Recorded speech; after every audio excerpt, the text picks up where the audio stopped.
Hey guys, welcome back. Time for a little Jays talk here this morning. I just wanted to do a quick reaction to the Blue Jays, quote unquote, missing out on Nick Pivetta and Alex Bregman. And I'll give my thoughts on which one of those I'm more upset about. I'm sure you'll probably be able to tell. So let's get right into it. Nick Pivetta, he goes to the Padres for a 4-year, $55 million kind of creative contract there. Everything gets balanced out across the years in terms of the tax implications. But from a cash flow standpoint, the Padres saved themselves a fair bit of money. It looked like he got about $3 million in bonus money up front and then a $1 million salary. And then it's very backloaded, so it kind of helps them get through this cash crunch that the Padres have. So, a fairly good deal for the team and a fairly good deal for the player as well. I think most people probably thought he was going to get a little bit more than that. And Pavetta's a bit of an interesting guy because he's Canadian. He would have been great. If you can't tell, he is the one that I would much rather have had, given the dollar values associated with their contracts. The thing about Pivetta is, I believe, and I think a lot of people believe, he's better than his numbers have indicated so far. He added, I think it was his sweeper that he added at the end of last year, or the kind of the second half, and he looked very, very good, and he got a ton of strikeouts. I just have his numbers up there. Oh, screen just refreshed. He had about 145 innings pitched, and I think it was like 172 strikeouts in that time. So he's very good at getting the Ks per nine up. And yeah, he has the ability, although he doesn't really have the track record of being quite dominant. And I think if the Padres see something in him like that, where they feel like they can work with him, they've been pretty good with their pitchers in the past. I think he could have a really, really nice season. I don't know if he's going to be, a Cy Young candidate by any means, but I think he will be a sub-4 ERA and a bit of a workhorse for them, where he's going to make his 30 starts and be a very good SP3 probably by the time their trades and everything are done. I won't say 100%, but this feels like you're going to see a Dylan Cease trade, and then you're just going to ride with who all do they have there? Darvish, King, Pivetta as the top of that rotation. And yeah, I could definitely see them trying to get out just by the way this contract is structured, so cash friendly at the front. I think that definitely indicates that it's real over there, that the cash struggles are definitely a hindrance. And like I said, I don't want to say it's 100% guaranteed, but I think Cease is probably going to be moved. And if not, hey, it's still a nice pickup, and they got a great rotation now, and they should be able to make a half-decent run at the Dodgers regardless. So, although I wouldn't, I obviously wouldn't make them the favorites, but you know what? I think they can stack up in a playoff series just fine, and they'll handle themselves well. Now, on to Alex Bregman. I don't want to talk down on the Red Sox for making this deal because he is a player I would have liked for the Blue Jays.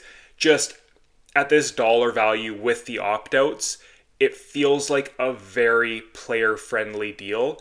3 years, $120 million. There were some deferrals in that. I don't know what the actual AAV is just yet, but that's a ton of money for a guy who has been declining. Like I say, I don't want to trash talk the move because I would have liked the Jays to get him. But yeah, that dollar value with the opt-outs, it has limited upside. $40 million a year, even if with the deferrals it's say $30 million, you're still paying a premium there. And they're talking about moving him to second base, blocking Christian Campbell, who's one of their top prospects, who looks like he's a real guy. And then you're still going to have Rafael Devers at third base and Cassis at one. Like, you didn't really make your infield that much better defensively, because who knows what Bregman will be at second base, and I see it being an issue into the season. Story will probably get hurt at some point in time. You're going to have Rafael at third base. He's going to be making errors and all that. You're going to be looking over at Bregman thinking that he can be doing a better job over there. Campbell's going to be pushing to come up at second. I don't know. It's a strange fit at a very high AAV for me. It doesn't make a lot of sense given how loaded their farm system is, but I guess I'm happy for them. He's going to be 31 early on in the year here. Realistically, I don't see him opting out, unless he absolutely goes nuclear this year. But you look through his stats, and actually my screen just booted up here again. So, in 2022, he was a 4.6 war, 2023, 4.9 war, 2024, 4.1 war. This is all at baseball reference.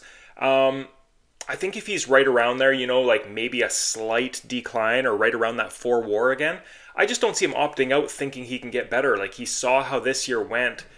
Maybe he works himself into a situation where he can get a bit of an extension and do a Matt Chapman thing with the Red Sox. But, leaving 2 years and 80 million on the table when you're going to be almost 32 years old next off season and coming off of a year likely similar to this past one, I just don't see what changes for him there, especially with, the looming lockout and labor dispute coming up. You're going to be 1 year closer to it at that point.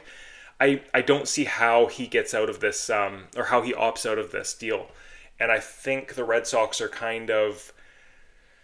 they're going to be a little hamstrung for the next few years with him and Story in the infield. And they're very fortunate, and I know this is part of the calculation, but they are very fortunate that they have some guys who are going to be coming up on very cheap deals who should be very good players for them to put around these guys. So yeah, I get the deal, but I don't love the deal for the Red Sox. And it feels a bit forced. He probably could have been used a little bit better in Detroit, in my opinion. Like I say, if the Blue Jays had gotten in on him, a much lower AAV, given him his 5 or 6 years, I would have been on board for it. But at this AAV and just the structure of that contract, I'm completely okay with riding out with Ernie Clement and Orelvis, Wagner, going that route and seeing who forces their hand. And who knows, maybe another trade is to come. And to be honest with you, we don't even know for sure that Jimenez isn't going to be playing third base with a Wagner or Elvis platoon at second. I would be genuinely surprised if that happened. But, sometimes these things aren't obvious until they're made obvious. Yeah, so we could get into spring and we could be at, game 5 of spring and being like, Jimenez has now played 3 games at third base. What's going on there? And you know what? We still have the Vlad option as well. Like, I don't see that given how free agency panned out with no Pete Alonso and no Christian Walker or anything like that. But we don't know for sure that Vlad isn't going to get a little bit more time at third base like last year. So yeah, that's where I'm at with this. I'm a little bit upset about the Pivetta contract. That 455 would have been really nice in our rotation. I don't know who he would have necessarily displaced. It probably wouldn't have happened post Scherzer, but that feels like a bit of a miss on our front office's part. But I can't beat them up too bad because I do like the Scherzer signing. But that one hurts a bit. The Bregman deal, I tend to say we probably dodged a bit of a bullet there, and the fit. Yeah, I like I say, I can't speak too strongly for or against the deal because I would have liked him, but just the declining player, his age, his hitting struggles, maybe he'll rekindle something with that short porch in Boston, being able to get it over the monster. It suits his swing just fine. So you know what? For Boston's sake, I hope he breaks out. For the Blue Jays' sake, I hope he's a dud. Yeah, that's where I'll leave it. How are you guys feeling about these moves? I'm sure there's some conflicting, opinions out there in Blue Jays land right now. Let me know what you guys think. Anyways, talk to you later.